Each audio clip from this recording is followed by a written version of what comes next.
Hello, citizens of the world. We are anonymous.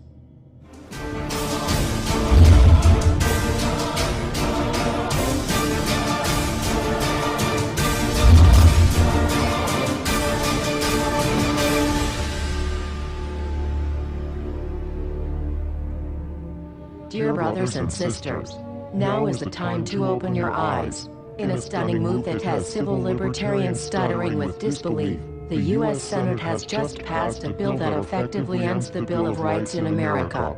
The National Defense Authorization Act is being called the most traitorous act ever witnessed in the Senate, and the language of the bill is cleverly designed to make you think it doesn't apply to Americans. But toward the end of the bill, it essentially says it can apply to Americans if we want it to.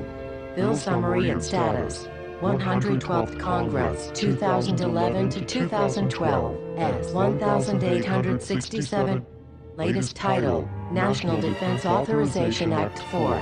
This bill, passed late last night in a 93-7 vote, declares the entire USA to be a battleground upon which U.S. military forces can operate with impunity, overriding Posse Comitatus and granting the military the unchecked power to arrest, detain, interrogate and even assassinate U.S. citizens with impunity. Even Wired magazine was outraged at this bill, reporting, "Senate wants the military to lock you up without trial."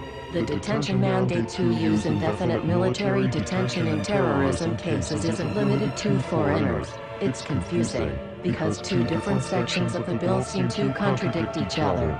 But in the judgment of the University of Texas Robert Chesney, a nonpartisan authority on military detention, U.S. citizens are included in the grant of detention authority. The passage of this law is nothing less than an outright declaration of war against the American people by the military-connected power elite.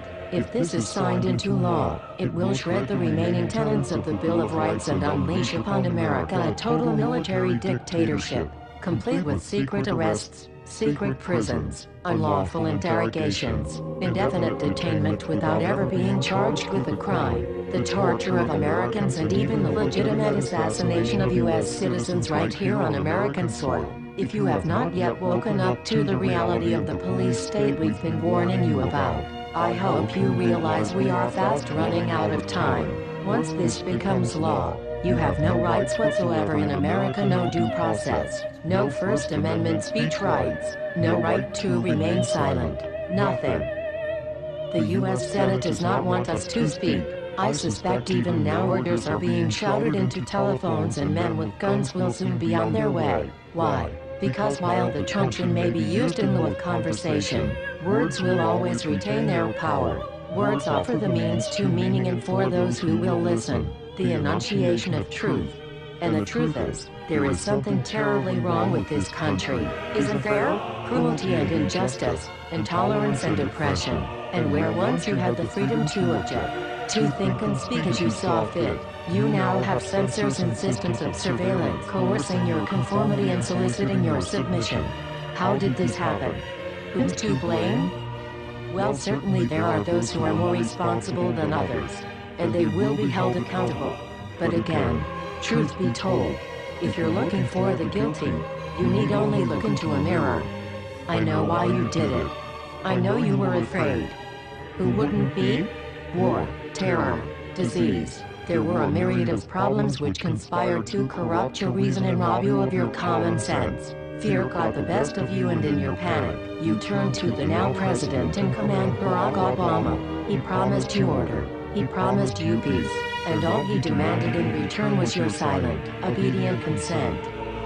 More than 400 years ago, a great citizen wished to embed the 5th of November forever in our memory. His hope was to remind the world that fairness, justice, and freedom are more than words, they are perspectives.